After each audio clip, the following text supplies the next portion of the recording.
Salam sejahtera, ini satu kejutan paling besar kita terima daripada laporan FMT.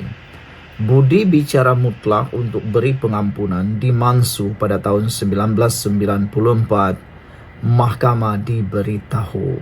Ini semua ada kaitan dengan pengampunan terhadap Najib Razak.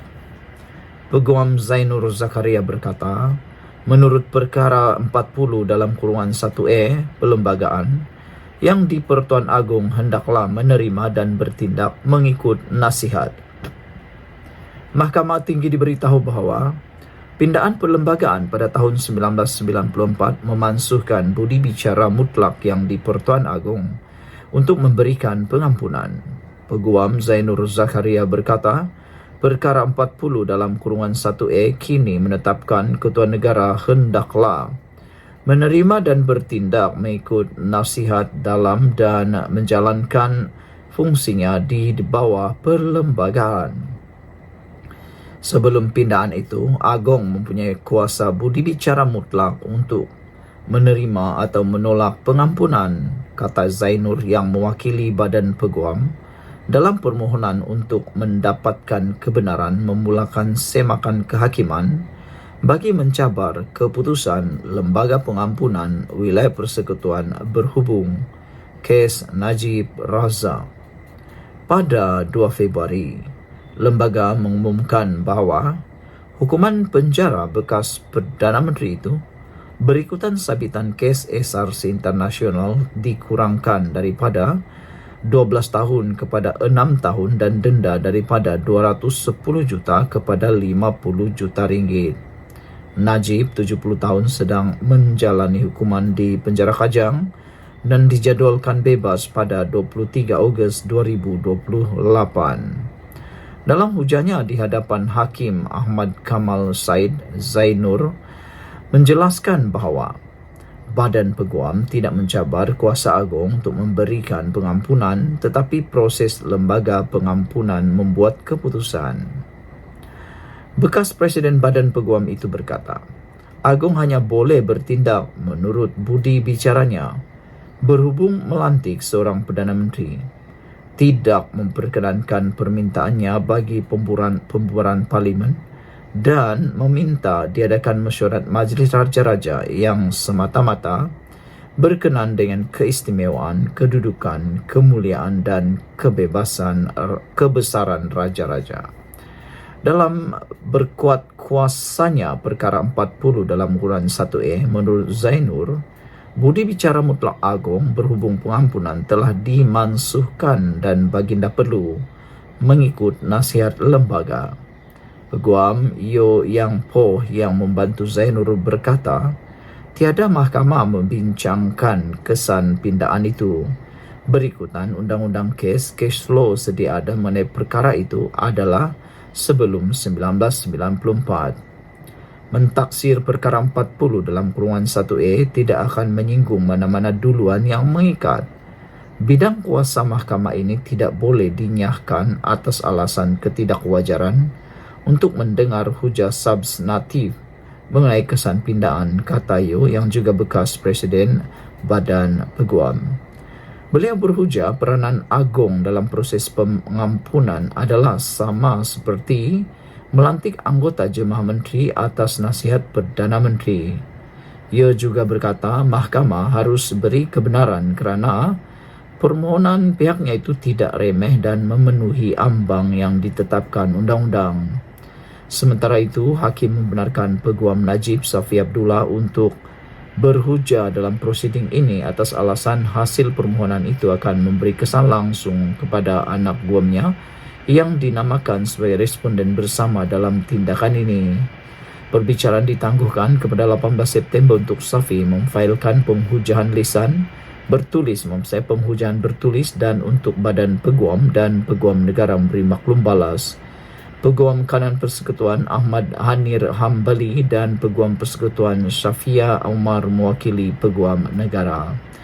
Dalam permohonannya, Badan Peguam yang mewakili lebih 22,000 peguam di Semenanjung itu memohon mahkamah mengisytiharkan bahawa keputusan bersama lembaga menyalahi undang-undang, tidak mengikut perlembagaan dan tidak sah.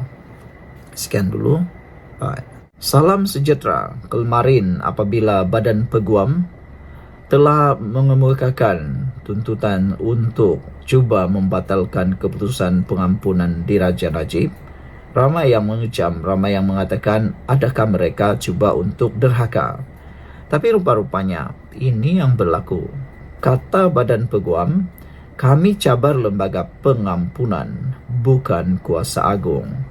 Maknanya, kalau nak kata bahawa mereka cuba untuk derhaka, itu adalah kurang tepat kalau memahami apa yang cuba disampaikan oleh Badan Peguam ini. Maka kita pun dapat mengerti bahawa ianya sebenarnya melibatkan lembaga pengampunan dan bukan kuasa agung. Jadi mereka nak cabar sebenarnya ialah lembaga pengampunan, bukan kuasa agung. Badan Peguam Malaysia berhujah bahawa tindakan mahkamah mereka terhadap pengurangan hukuman penjara ke atas Najib bukannya mencabar kuasa yang di-Pertuan Agong. Sebaliknya, permohonan kebenaran semakan kehakiman mereka hanya menyasarkan nasihat yang diberikan oleh lembaga pengampunan yang menurut perlembagaan perlu diikuti Seri Paduka Baginda. Peguam Zainur Zakaria membuat hujahan lisan itu semasa prosiding Mahkamah Tinggi Kuala Lumpur hari ini yang mendengar permohonan kebenaran semakan kehakiman begitu badan itu untuk mencabar nasihat lembaga pengampunan untuk mengurangkan hukuman penjara 12 tahun Najib kepada 6 tahun dan denda daripada 210 juta kepada 10 juta ringgit. Zainur berkata demikian ketika menjawab hujah oleh wakil lembaga pengampunan dari Jabatan Peguam Negara AGC bahawa kebenaran semakan kehakiman harus dinafikan kerana mahkamah tidak mempunyai kuasa untuk mendengar kes yang melibatkan budi bicara perlembagaan yang di-Pertuan Agong untuk memberi pengampunan. Zainur, bekas Presiden Majlis Peguam, memberitahu Mahkamah Sivil bahawa pindaan Perlembagaan Persekutuan 1994 telah melucutkan kuasa yang di-Pertuan Agong untuk memberi pengampunan dan sebaliknya memerlukan Seri Paduka mematuhi nasihat lembaga pengampunan. Lembaga pengampunan hanya menawarkan nasihat. Seri Paduka Baginda terikat dengan nasihat mereka dan perlu bertindak mengikut keputusan nasihat itu. Kami, Badan Peguam, tidak mencabar kuasa yang di-Pertuan Agong dalam hal pengampunan, tetapi sebaliknya proses lembaga pengampunan, kata Zainur kepada Hakim Ahmad Kamal Mad Sahid. Peguam itu turut merujuk kepada pindaan 1994 dalam perkara 10 dalam kurungan 1A Perlembagaan Persekutuan yang memerlukan Seri Paduka Baginda bertindak atas nasihat apabila ingin melaksanakan kuasa Perlembagaan Baginda. Sementara itu, Peguam bersama Badan Peguam IO yang berhujah bahawa kebenaran perlu diberikan untuk mendengar merit kehakiman semakan kehakiman kerana perkara itu tidak pernah diputuskan di mahkamah di Malaysia sebelum ini. Peguam itu berkata tindakan undang-undang berkenan akan membolehkan lembaga pengampunan mendedahkan jika terdapat alasan kukuh wujud di sebalik nasihat untuk mengurangkan hukuman Najib daripada menyerahkannya kepada imajinasi dan spekulasi rakyat seperti sekarang. Jika mereka mendedahkannya kepada mahkamah, Badan Peguam ingin mendalami perkara ini demi kebaikan orang ramai, kata Yo. Ahmad Kamal kemudian menetapkan 18 September untuk pendengaran lanjut mengenai perkara itu. AGC dijangka mengemukakan bantahan terhadap tindakan undang-undang itu atas alasan ia melanggar kuasa budi bicara atau prerogatif yang di-Pertuan Agong untuk membuat keputusan. Pada April lalu, Badan Peguam memfailkan cabaran undang-undang untuk membatalkan keputusan Lembaga Pengampunan yang mengurangkan hukuman penjara dan denda ke atas Najib. Mereka memohon pengisytiharan bahawa Keputusan Lembaga Pengampunan pada 29 Januari adalah menyalahi undang-undang, tidak berperlembagaan dan tidak sah, dan mahu perintah mahkamah berkaitan bagi membatalkannya. Badan Peguam memohon injuksi kekal untuk menghalang Najib daripada terus mengemukakan sebarang permohonan untuk pengampunan dan atau penangguhan, melainkan bekas Perdana Menteri itu memenuhi 3 syarat. Sekian untuk kali ini. Jangan lupa tinggalkan komen anda, tekan butang subscribe. Bye-bye. Salam sejahtera. Ini kejutan paling besar berlaku di mahkamah berkait dengan pengurangan hukuman Najib. Hari ini pengurangan hukuman Najib dibenarkan respon tindakan Majlis Peguam. Mahkamah membenarkan Najib Razak memberi maklum balas berhubung permohonan kebenaran bagi memulakan semakan kehakiman oleh Majlis Peguam Malaysia untuk mencabar keputusan Lembaga Pengampunan, mengurangkan hukuman penjara dan denda terhadap bekas Perdana Menteri itu.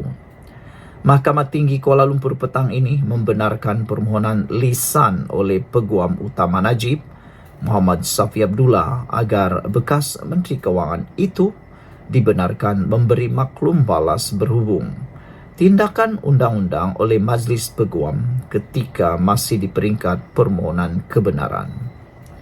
Di bawah Undang-Undang Sibil, permohonan kebenaran bagi memulakan semakan kehakiman biasanya dilakukan secara ex parte, hanya satu pihak hadir semasa pendengaran tersebut.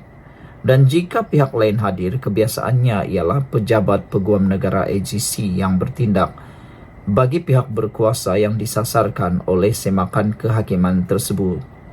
Bagaimanapun, Hakim Mahkamah Tinggi Ahmad Kamal Mad Syahid hari ini membuat pengecualian untuk Najib, yang merupakan responden kedua dinamakan dalam semakan kehakiman Majlis Peguam, untuk dibenarkan mengambil bahagian dalam prosiding tersebut.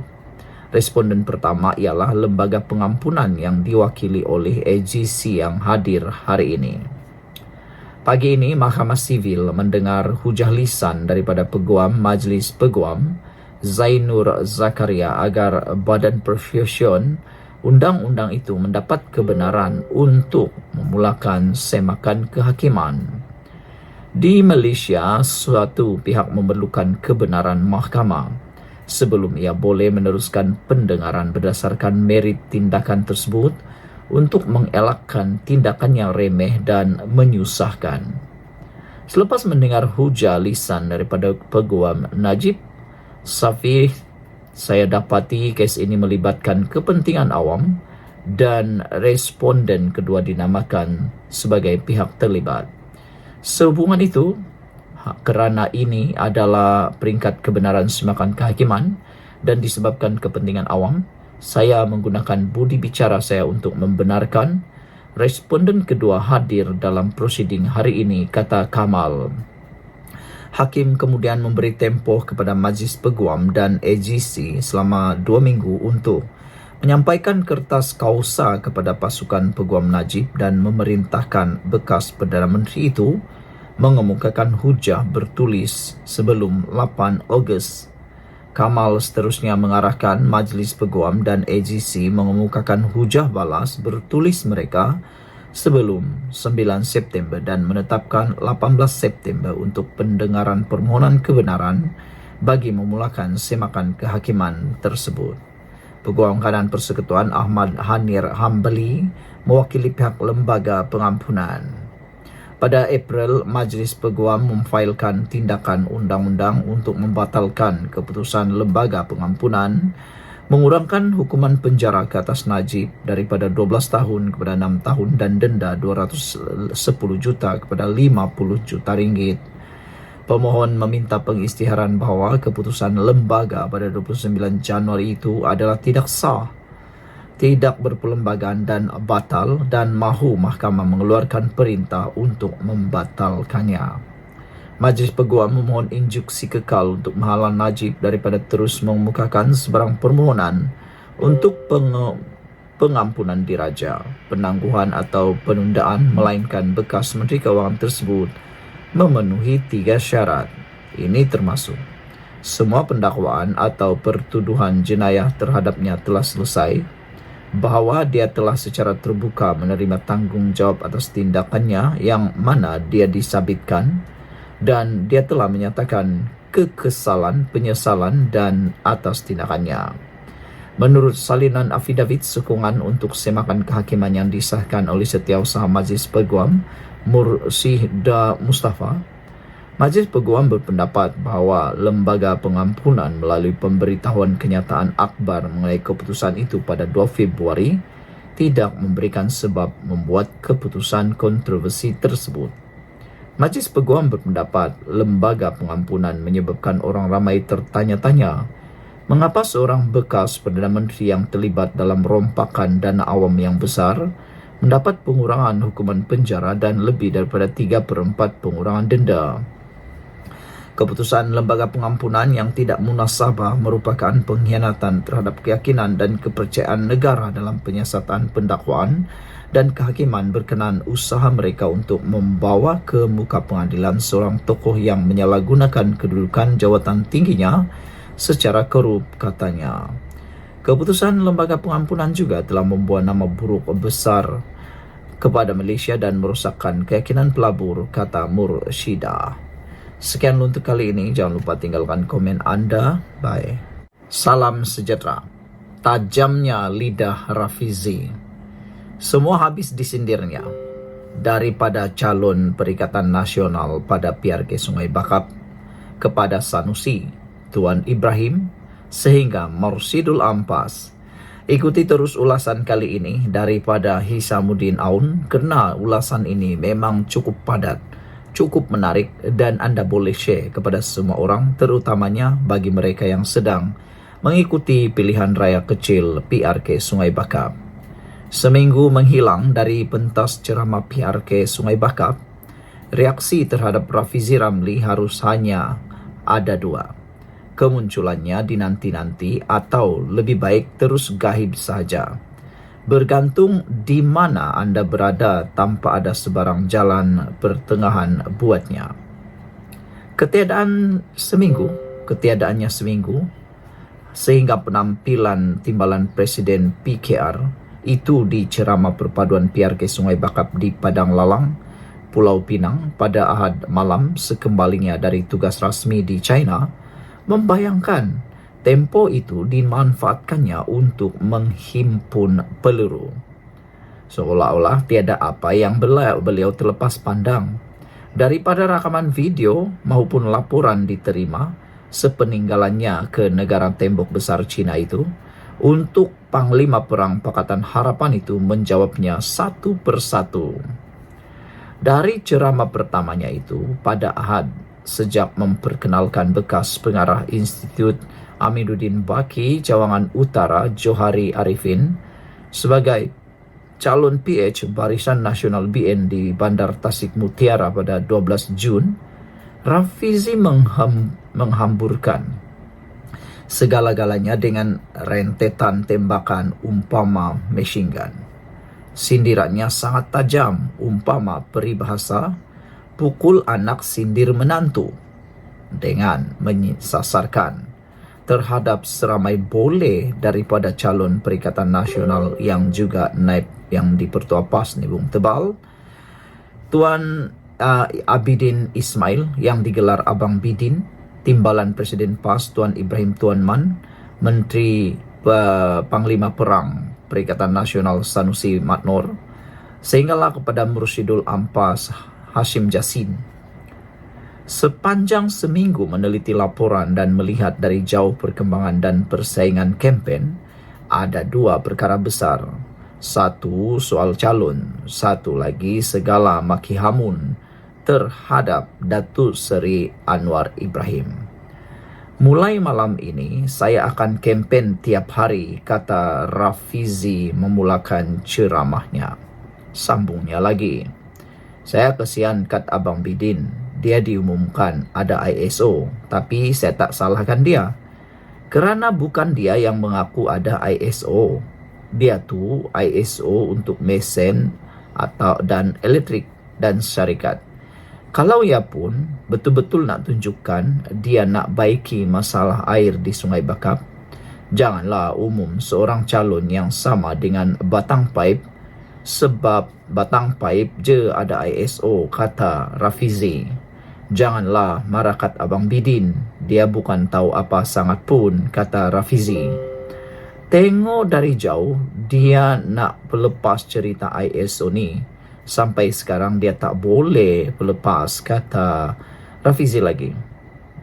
Dia nak bagi tahu bukan saya yang tak cerdik, timbalan presiden saya yang tak cerdik pergi umumkan. Katanya merujuk kepada pengumuman Tuan Ibrahim Tuan Man bahawa Abidin memiliki piawaian ISO 14001-2015 di Bandar Tasik Mutiara pada 15 Jun. Bertalu-talu sindiran Rafizi dikhususkan kepada timbalan Presiden PAS itu yang dianggapnya bukan calang-calang orang kerana pernah menjadi Menteri Alam Sekitar dan Air dari 30 Ogos 2021 hingga 10 Oktober tahun 2022. Macam dia tak tahu ISO. Sekarang jadi kucar kacir kempen dia. Saya bimbang kalaulah satu hari nanti Tuan Ibrahim jadi menteri balik. Nah, ya kita, kata Rafizi, habis kita kena ISO kan.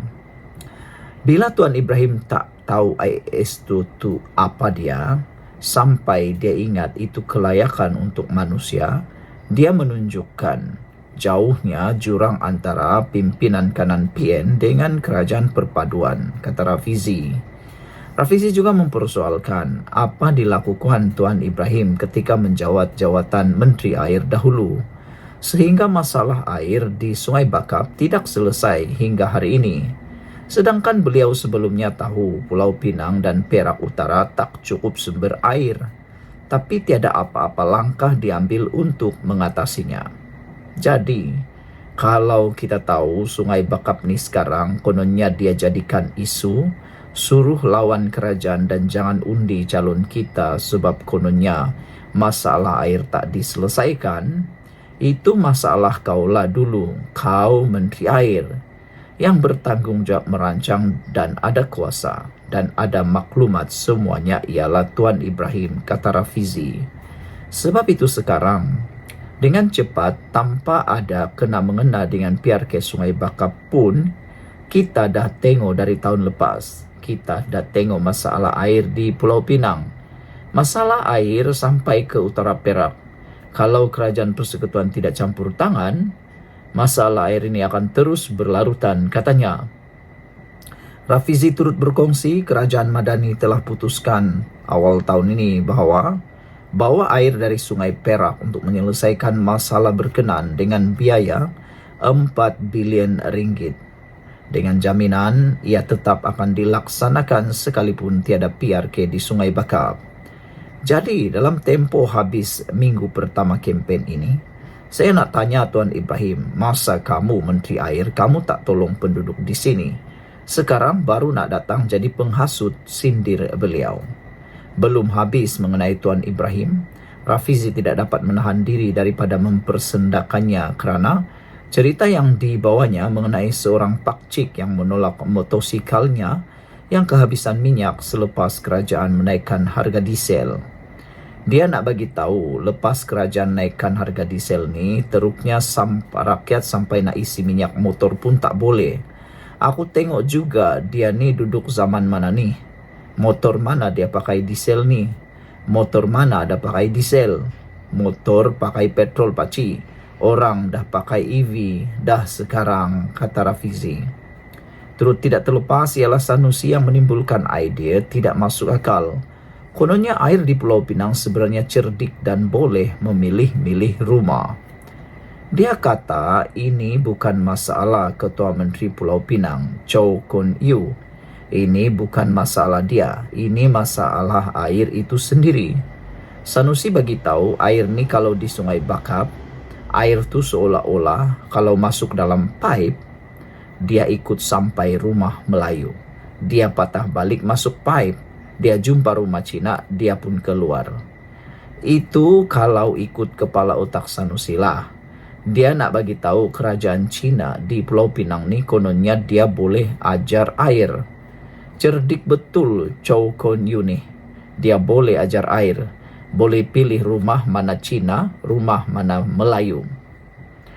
Tapi kita semua tahulah sebenarnya air tak cukup, tambahnya lagi.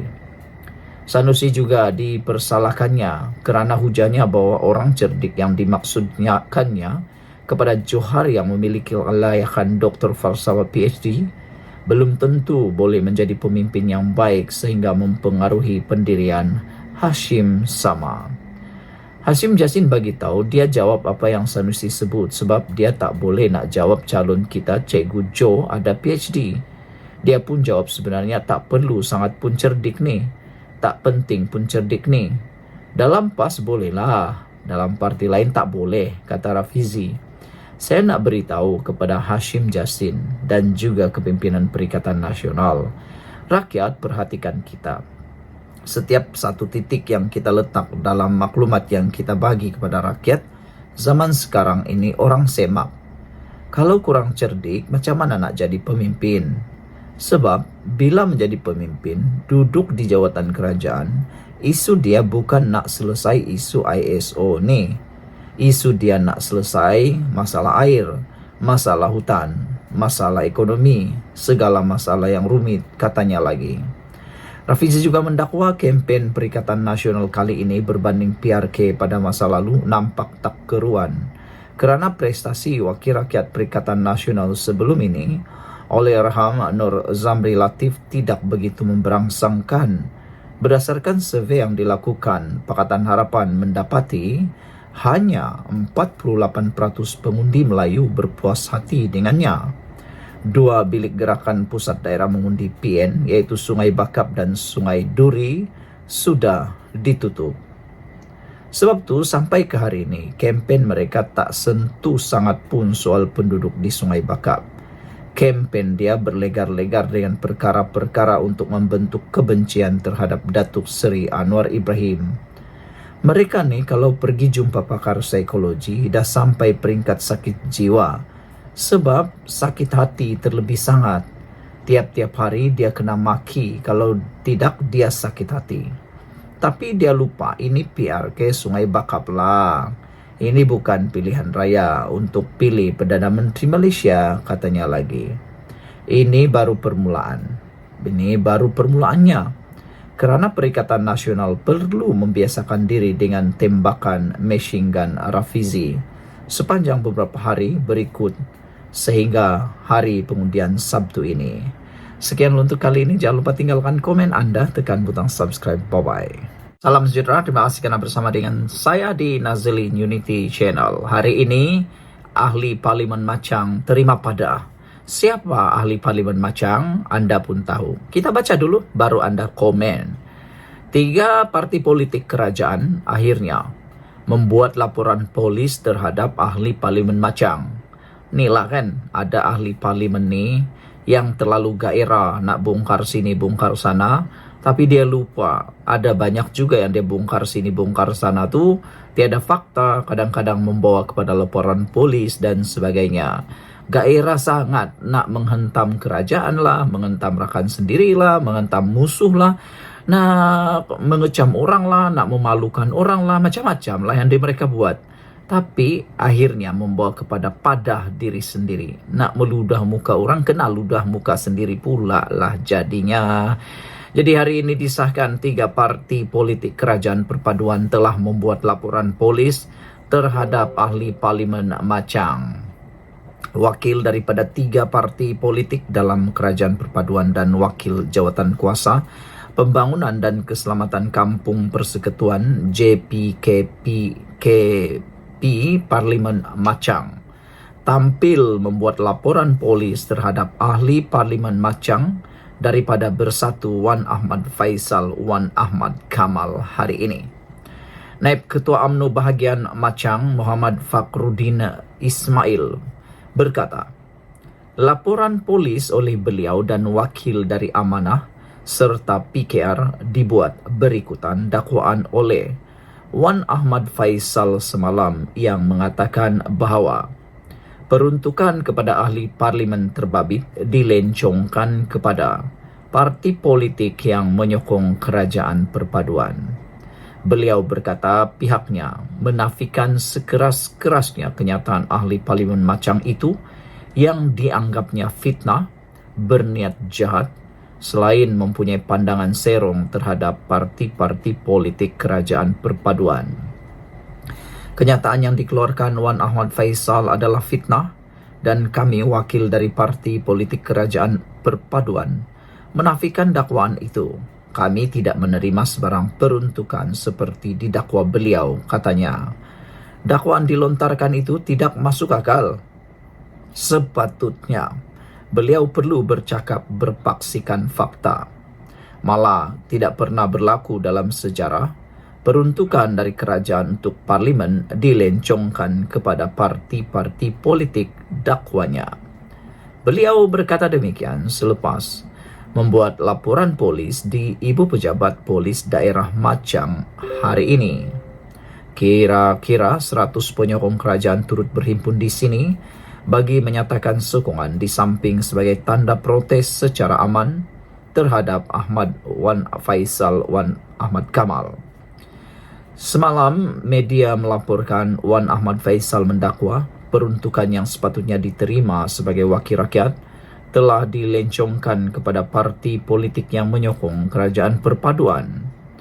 Muhammad Fakhruddin berkata, pihaknya berharap polis akan mengambil tindakan terhadap ahli parlimen sebagai pengajaran.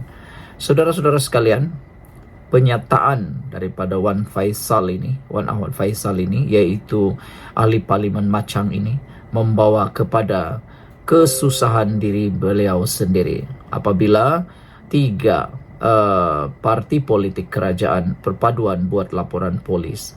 Apa cerita selepas ni? Kita tengoklah, tunggu jawapan daripada dia.